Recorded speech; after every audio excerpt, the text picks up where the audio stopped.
Hey guys, in this video, I'll show you how to customize receipts on Square. Alright, let's begin. First of all, open any type of preferred browser on your PC and search for Square. After that, open the official website and click on the Sign In button at top right corner. Once signed in, your account's dashboard will open up. Here, click on your profile icon at top right corner and a menu will slide onto your screen.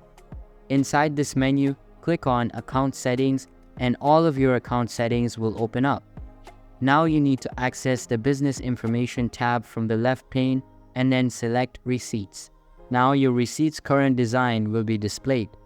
In order to customize it, you can try using a digital logo and changing its color.